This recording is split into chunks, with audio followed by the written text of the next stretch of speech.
The night sky above the ruined colony was black and heavy, filled with smoke and fire. The air carried the bitter taste of metal and ash. Buildings had fallen, streets were broken, and the cries of the hungry filled every corner. In the middle of this broken world lived a mother and her 2 children. She was not human. Her skin carried a faint silver glow, her eyes wide and deep like shining water. Her people had once been proud, but now they were hunted, starved, and forgotten. She had no family left except for her children, and even they were close to death. The mother's name was Lyra. Every breath she took was heavy with fear. Her daughter coughed blood in the corner, and her son was so thin that his bones pressed against his skin. Lyra had tried everything, stealing food, begging soldiers, even searching through garbage piles, but nothing was enough. Her children's lives were like small candles burning in a storm. She knew soon those lights would go out, and then what would she be? A mother without children? A mother with nothing, but Lyra had one secret.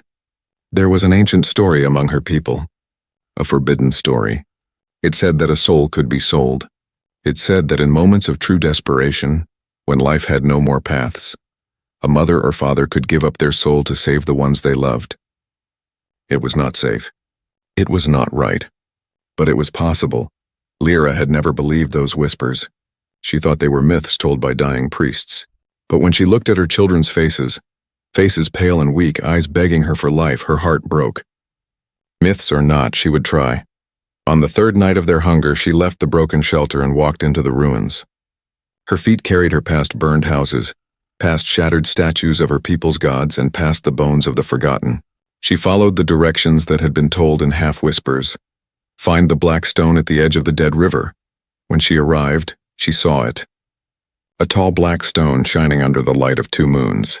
The stone looked alive, as if shadows moved inside it. Her heart pounded. She placed her hands on the stone and spoke the words she had heard long ago. Take me. Take my soul, but save my children. The air froze. The world grew silent. Even the wind stopped moving. Then a voice, cold and sharp, answered from the stone. A soul has value. But do you know the price? Lyra's body trembled, but her voice was steady. Yes, my life is nothing without my children. Take my soul. Just let them live. The stone pulsed with light, and for a moment she thought she had done it. But then something strange happened. A figure stepped out from the darkness beside the stone. Not an alien. Not a god. A human. He was tall, wearing dark clothing with a long coat, and his eyes glowed faintly in the moonlight. His face was calm, but his presence was heavy, like someone who had seen too many wars. Lyra gasped.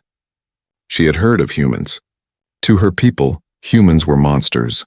Strangers from distant stars, conquerors, buyers, and sellers of life. Her people said humans took what they wanted and gave nothing in return, and now one stood before her, summoned by her desperate cry. The man looked at her, then at the black stone. He smiled, not cruelly but softly, almost kindly. I heard your call, he said in a deep voice. You wish to sell your soul? To save your children. Lyra could not speak. Her mouth was dry.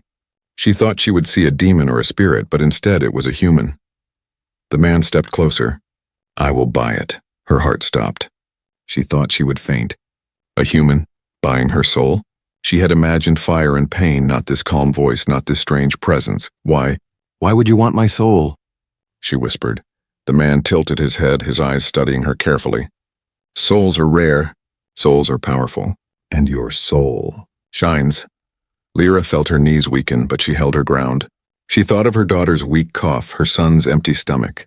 She closed her eyes and nodded. If that is the price, then take it. Just save them. The man reached out his hand. His touch was warm, not cold. A light moved between them, soft, glowing, pulling something deep from her chest. Lyra gasped as her soul left her. It was like losing the rhythm of her own heartbeat. She felt hollow, like a jar with no water inside. The man closed his hand and the light disappeared into his palm.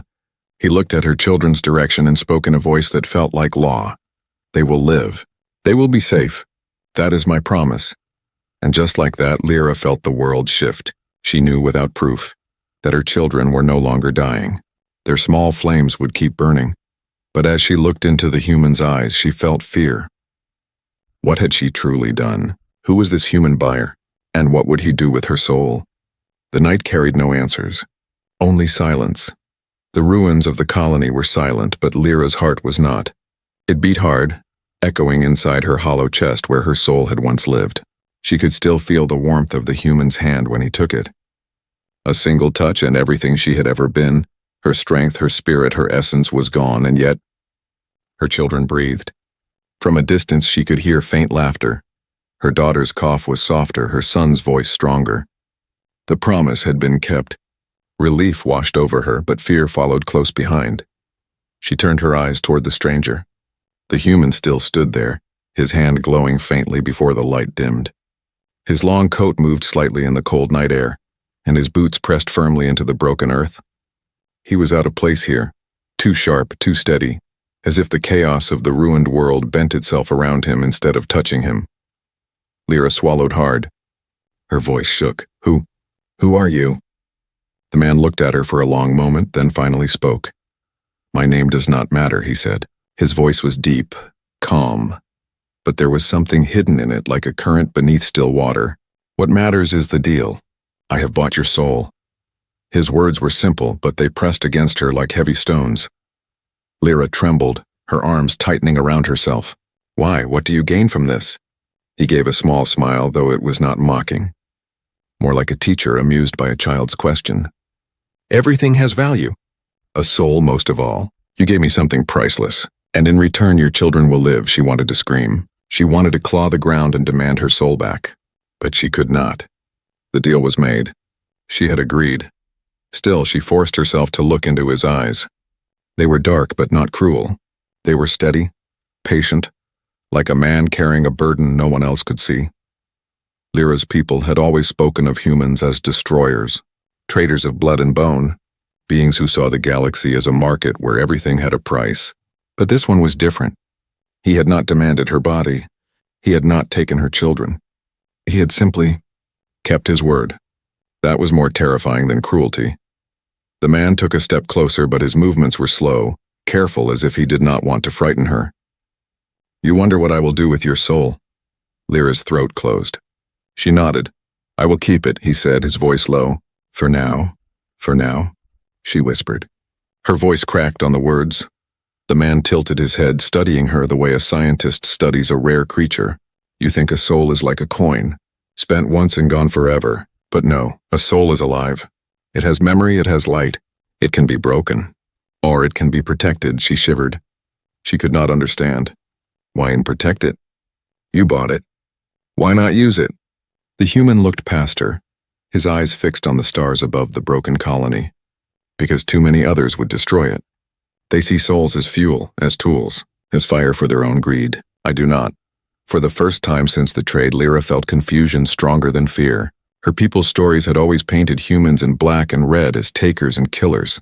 But this man's words, they carried something else, something sharp and strange. Was it mercy? Or was it a trick deeper than cruelty? The silence stretched. Then to her shock, he spoke again. Come, show me your children. Her body froze. Every instinct screamed to protect them. But another voice inside her reminded her of the deal. He had already saved them. Without him, they would already be dead. With heavy steps, she led him back through the ruins. The cold air burned her throat as she walked, and every second she expected him to reveal his true nature. A monster, a thief, a conqueror. But when they reached the shelter, her children ran to her arms. Their faces were brighter, their breathing stronger. The miracle was real. The human knelt before them, his large figure bent low, his coat sweeping the dust. He did not touch them, but his eyes studied their small faces with a kind of distant care. They are safe now, he said. But survival is only the beginning. Lyra hugged her children close, her eyes never leaving him. What do you mean? The man rose, his shadow stretching long in the dim firelight. Life is not only about living another day. It is about what you build, what you become. That is why your soul matters. Without it, you are hollow. Without it, you will forget how to dream. His words stabbed her, because they were true. Even as she held her children, she felt empty. Her laughter would not come. Her love felt thin like paper. Tears slid down her cheeks. Then why? Why take it from me? For the first time, the man's expression softened, almost like sadness. Because sometimes only when something is taken do we understand what it means. Lyra could not answer. Her arms tightened around her children, but her heart was a storm. She wanted to hate him, but the hatred would not grow. He had saved her children, yet left her broken. He had power, but showed restraint. He was human, but not the human her people had warned her about. And so the question burned inside her, sharper than ever before. Who was this human buyer really? And what did he truly want with her soul? Morning came slowly to the ruins. The smoke from broken factories drifted into the pale sky, and the air was sharp with the scent of iron and ash. Lyra opened her eyes to the sound of movement beside her. For a moment she thought it was another soldier, another raider come to steal what little they had. But then she saw her children, and her heart almost stopped. They were alive. Not just alive, stronger. Her daughter's cheeks held a faint color now, no longer gray and hollow. Her son's chest rose and fell with steady breath, not the shallow gasps of the dying. Their eyes opened wide and bright. Lyra's throat tightened. For so long she had watched them wither like flowers crushed under stone. Now they looked at her with the first light of hope. Tears blurred her vision. She reached out, pulling them into her arms, holding them so tightly she feared she might break them. "You're safe," she whispered, though her own heart felt empty. "You're safe now." Behind her, the human buyer stood in silence. He had kept his word. The soul he carried in his hand, her soul, was gone from her body, yet its power had saved them. Her daughter coughed, but the sound was softer, no longer ripping through her chest. She smiled weakly. "Mama?" "I'm not cold anymore." Lyra could not answer. She buried her face in her daughter's hair and sobbed quietly. The human spoke, his voice deep but not unkind. "They will live. But their survival is not only a gift, it is a responsibility." Lyra turned sharply, anger mixing with gratitude. "Responsibility? They are children. They only wanted to live." "Yes," the man replied calmly. "And because they live, they will carry choices into the future. Every soul carries weight, even those too young to know it." Lyra clenched her teeth. She hated his riddles, yet even as she wanted to scream at him, she knew his words carried truth. Survival was not the end. It was only the beginning of something larger. For the rest of the day, Lyra watched her children with a strange mix of joy and sorrow. They played, their small laughter rising into the broken streets like fragile music. Other survivors in the ruins stopped to listen, their tired faces softening. It had been many months since anyone had heard the sound of children's laughter here. But Lyra did not laugh. She could not. The hollow ache in her chest reminded her of what she had given up. Her soul was gone, locked in the human's hand. She could protect her children's bodies, but would she ever again feel the warmth of her own heart? As evening fell, the human approached her again. He watched the children quietly, his dark eyes unreadable. "They will grow strong," he said. "But strength alone is not enough. You must guide them." Lyra shook her head, her voice cracking. "How can I guide them without a soul? I am a shell now. They will see it. They will know." The man studied her face for a long time. Then to her shock, he knelt down in the dirt beside her. "A soul is not only light," he said. "It is also memory. You think you are empty, but even hollow vessels can carry water." His words confused her, but there was something in his tone that felt heavy, almost sorrowful. She wondered if he spoke from his own pain. That night, as her children slept close to her side, Lyra sat awake staring at the stars. The human rested a short distance away, silent and still like a stone. She thought about the stories of her people, stories of humans as takers, as conquerors. Yet this one had taken nothing from her children. He had given them life. Why? What did he want? The question gnawed at her sharper than hunger. In the days that followed, her children grew stronger. Her son could stand and walk again, his legs no longer trembling like brittle sticks. Her daughter's cough vanished, replaced by small bursts of laughter that echoed across the ruins. Their eyes shone with life, and other survivors began to gather near them, drawn to the strange miracle. Whispers spread. How did they survive? What power saved them? Lyra could not answer. She hid the truth. How could she tell them she had traded her soul? That a human buyer now held the very essence of her being? But each time she saw the man watching, standing quietly near the shadows, she remembered. Her children's lives were tied to him now. One evening, as the children played in the dust, her son ran up to her holding a broken toy soldier he had found among the rubble. His eyes shone with pride. "Look, Mama, I fixed it." Her heart twisted. She smiled at him, but it was hollow, forced. Inside, she felt nothing. No warmth, no spark, only the knowledge that she should be happy, but was not. The human stepped forward. He placed a hand gently on the boy's shoulder. "You did well," he said simply.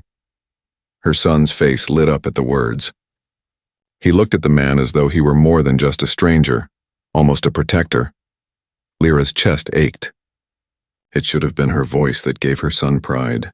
It should have been her heart that guided them. But she had given it away. She turned her eyes to the human, hatred and desperation burning together. "You saved them, but you have stolen me from them. How can they have a mother who feels nothing?" The man's expression darkened, and for a moment she saw pain in his eyes. He looked away, his voice low.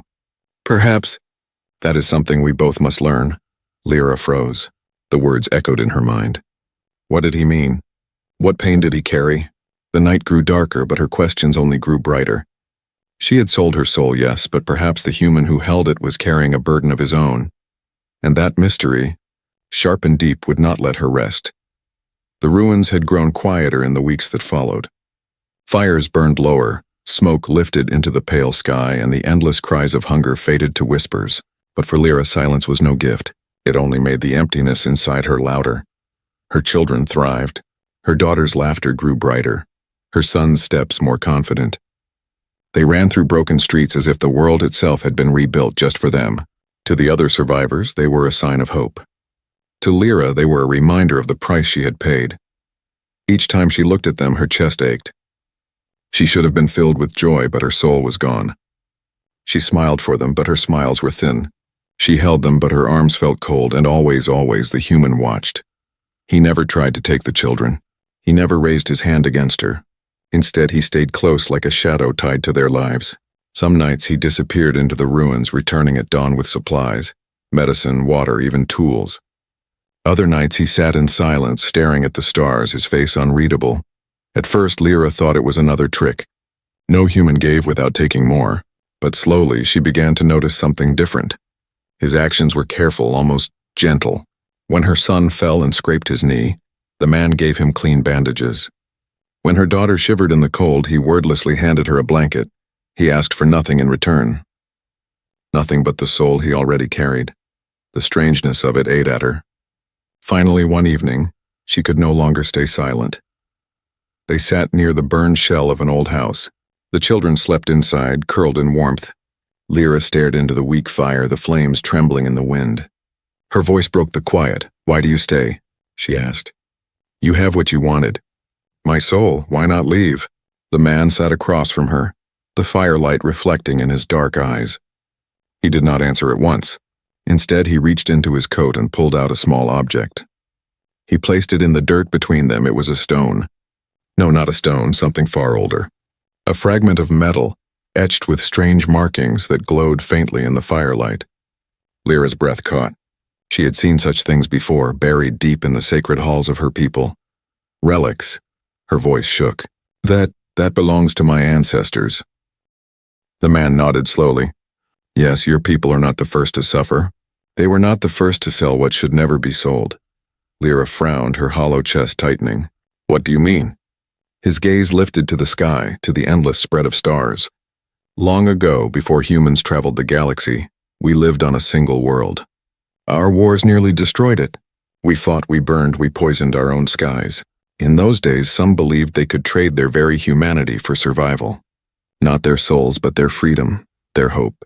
They gave away pieces of themselves to rulers and warlords." Lyra stared at him, her mind reeling. This was not the story she had heard of humans. Her people had always spoken of them as conquerors, never as victims of their own past. The man's voice grew softer. "I come from a line that remembers those days. We swore we would never let it happen again. That is why I came here. To witness, to learn, to see how far beings will go to protect what they love." Her throat was dry. "So you bought my soul not to use it, but to study it?" He looked back at her, his face unreadable. "Not study, protect." The word struck her like a blade. Protect? Why would a human care about protecting a soul that wasn't even his own? "You don't make sense," she whispered, her voice breaking. "You take everything from me and now you say you protect it? That is cruelty dressed as kindness." For the first time, his calm mask cracked. Pain flashed in his eyes, quick and sharp. He leaned forward, his voice low. Cruelty would be to break it, to burn it for power. That is what others would have done. I will not. I keep it safe because one day you may need it again. Lyra froze. The fire hissed between them. Need it again, you mean? You would return it? The man did not answer. Instead, he lifted the fragment of metal again, the relic glowing faintly in his hand. Your people think humans only take, but sometimes to give back is the greatest power of all. He stood, his shadow stretching long against the ruins. Without another word, he turned and walked into the night, leaving her alone with the fire and the hollow ache in her chest. Lyra sat in silence, her thoughts storming. A human who spoke of protection, not conquest. A human who carried relics of her ancestors. A human who hinted at returning what should never have been taken. She pulled her children close as they slept, her tears falling onto their hair. For the first time, she wondered, perhaps this buyer was not a monster. Perhaps he carried secrets as heavy as her own, and perhaps the fate of her soul was not as final as she had believed. The days in the ruins slowly changed. Where once there was only hunger and silence, now there were small signs of life. Fires burned brighter, voices carried further, and broken walls turned into shelters once again. At the center of it all was the human buyer. Lyra's children grew stronger every day. Their laughter echoed through the ruins, a sound so rare that other survivors began to gather near. They came at first out of curiosity. How had these two children survived when so many others had fallen? But soon they came for something else. They came for hope. And strangely, the human did not turn them away. One morning he arrived carrying bundles wrapped in his coat. Inside were tools, food, and medicines. Not stolen, not traded, simply given. He handed them to the survivors without asking for payment. At first the aliens stared at him with suspicion.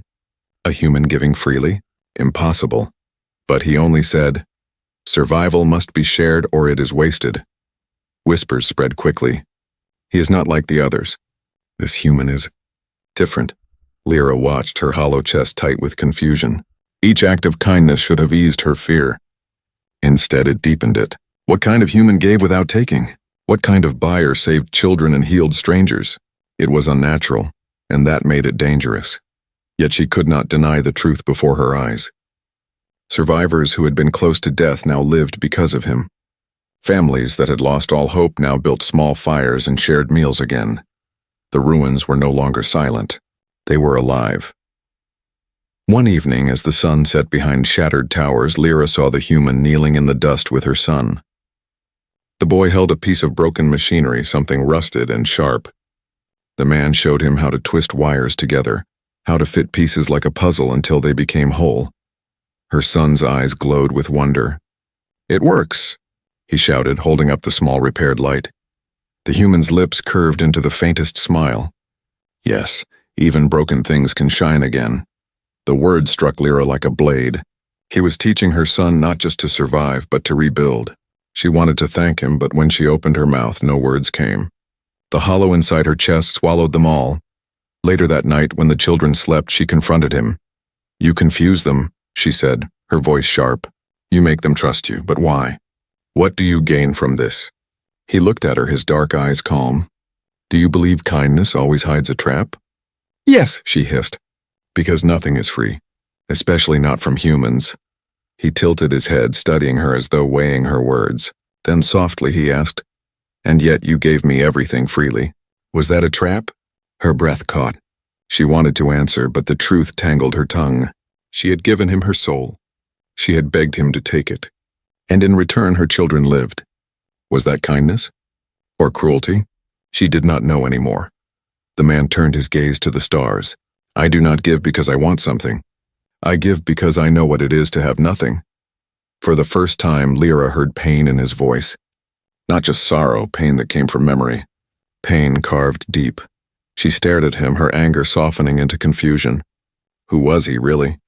The next day, more survivors gathered. Families with weak children, elders close to death, even strangers who had once stolen from each other. They came with fear in their eyes, but the human welcomed them.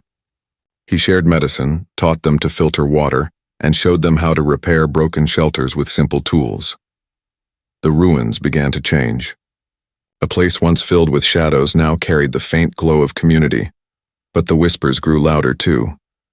Why would a human do this? What does he want from us? Is this kindness? Or a trap waiting to close? Lyra could not silence those whispers because they echoed her own thoughts.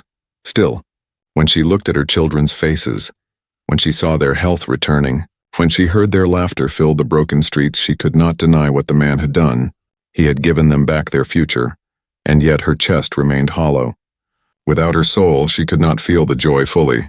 She could not trust the warmth. It was like standing in the sun but never feeling its heat. That night, as the survivors gathered around a shared fire, the human spoke to them all. "You were told humans are monsters," he said, his voice steady, carrying across the ruins. "Perhaps that is true of some. Perhaps that is true of many. But strength is not in what we take.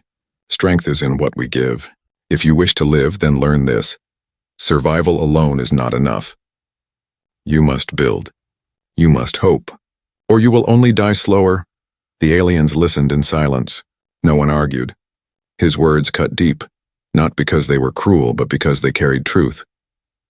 Lyra watched her children stare at him with wide eyes, as though he were more than a stranger, as though he were a guide. And her heart ached with a question she could not escape. Was this truly kindness, or something greater, something she could not yet see?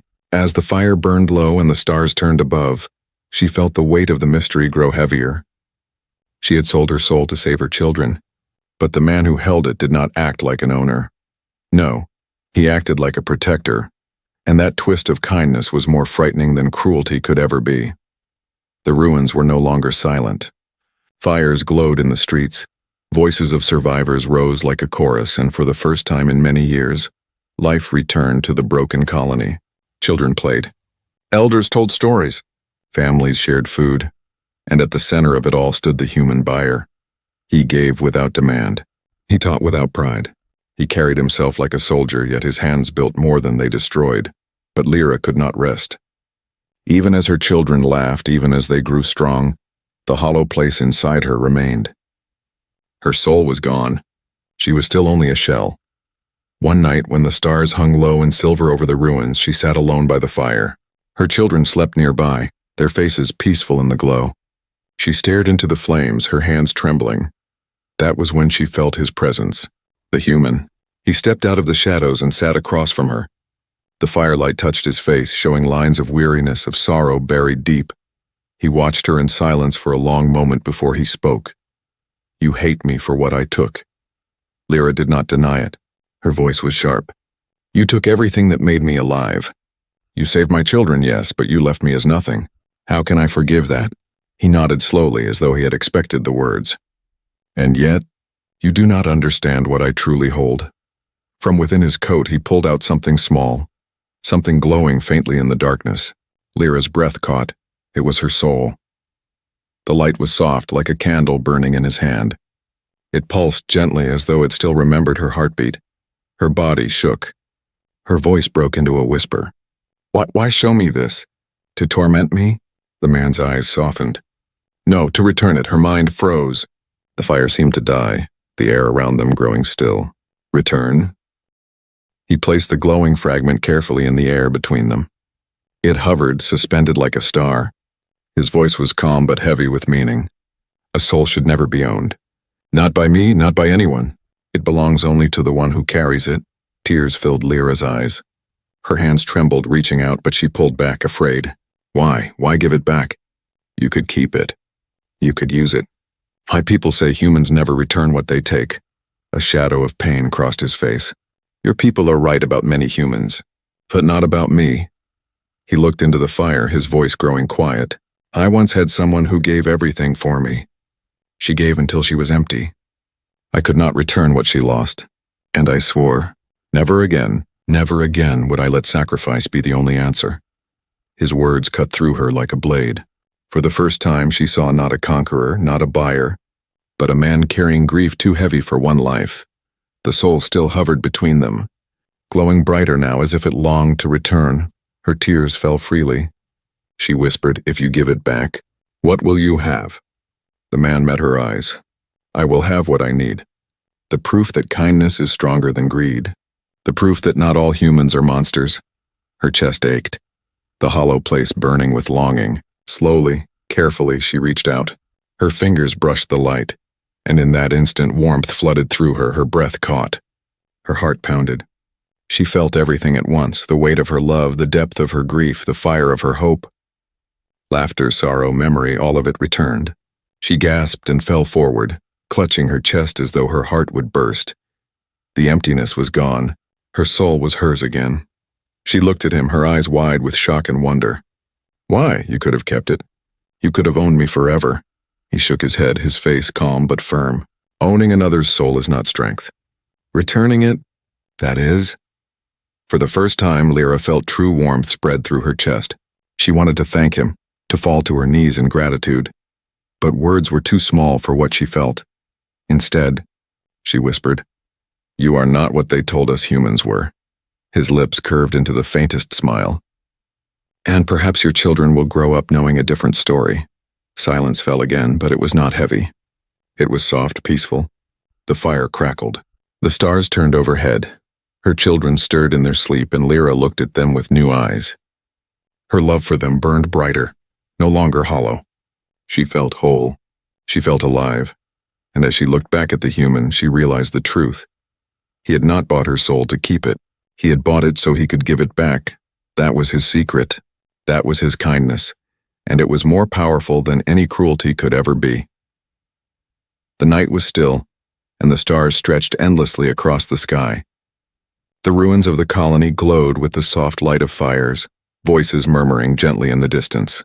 For the first time in many years, hope lived in this broken place.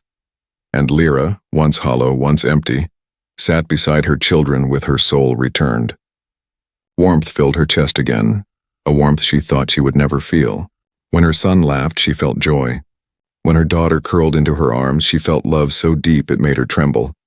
She was whole again, but as her heart healed, her eyes turned to the human buyer. The man who had saved her children. The man who had returned her soul. He stood apart from the others as he always did. Not distant, not cruel, but separate, like a soldier who had fought too many battles, carrying burdens that no one else could see. Lyra walked to him, her children following close. She stopped a few steps away, her voice soft. "Why me? Why my soul? There are many who suffer. Why did you choose us?" The man looked down at her children first. Their faces shone with life, their eyes filled with questions and wonder.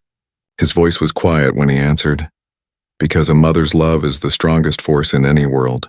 I wanted to see how far it would go. And you showed me. You gave everything for them." Lyra's throat tightened. She had thought her sacrifice would be forgotten, that she would live empty forever, but he had seen it. He had honored it. Her son, bold now with strength, stepped forward. "You gave Mama's soul back. Why?" The man knelt down, his dark eyes steady on the boys. "Because no one should live without their soul. Not your mother. Not anyone. To keep it would have been power. To return it, that is honor." The boy nodded, though he did not fully understand, but Lyra understood. The truth of his words burned in her heart. The survivors gathered around, drawn by the quiet conversation. They had seen his kindness, his gifts, his strange ways. They wanted to know more. One of the elders spoke. "Why are you different from the other humans? They take, they burn, they conquer, but you give." The man rose slowly, his shadow long against the firelight. He looked at them all, his voice carrying across the ruins. "Because strength is not in what you take. Strength is in what you give. The galaxy believes humans are monsters. Perhaps many of us are. But if we are to survive, not just as humans, but as all peoples together, we must learn this. Survival alone is nothing. To build, to protect, to hope, that is what makes life worth living." The words fell into the silence like stones into still water, sending ripples through every heart. Lyra felt her soul stir inside her, glowing with warmth. She looked at her children who clung to her hands, and she knew the lesson was not only for the survivors. It was for her too. She had believed that sacrifice was the only way to protect those she loved. But now she saw something greater. Love was not just giving, it was also receiving, also trusting. The survivors began to speak among themselves. They shared food more freely. They planned repairs together. They dreamed even in whispers of rebuilding not just shelters, but lives, and all of it, Lyra knew, had begun with him. That night, When the fires burned low and the survivors drifted into sleep, Lyra approached him once more. Her voice was steady, though tears glistened in her eyes. "You have given me back more than my soul. You have given my children a future. What can I give you in return?" He looked at her for a long moment, then turned his eyes to the stars. His voice was almost a whisper. "Tell the truth of what you saw. Tell your children. Tell their children. Let them know that not all humans are monsters, that sometimes we can be more." Lyra's heart swelled. She bowed her head, her tears falling freely. "I will, I swear it." The man gave a faint smile. For a moment, the heavy sorrow in his eyes lifted. Then he stepped back into the shadows, his figure fading into the ruins. Lyra watched him go, her chest aching with something she could not name. Gratitude, sorrow, hope. Perhaps all of them together. She turned back to her children, who held tightly to her hands. Their eyes were wide, filled not with fear but with wonder. "Mama," her daughter whispered. "Is he a hero?" Lyra bent down, kissing her forehead gently. "Yes," she said softly. "But more than that, he is human." The stars burned above, silent witnesses to the promise carried in her words. And so the story of the mother who sold her soul, and the human who gave it back, was not just a tale of sacrifice. It became a lesson that spread from mother to child, from survivor to survivor, carried like fire through the dark. Strength is not in taking, strength is in giving. The galaxy had expected monsters, but instead it found humans.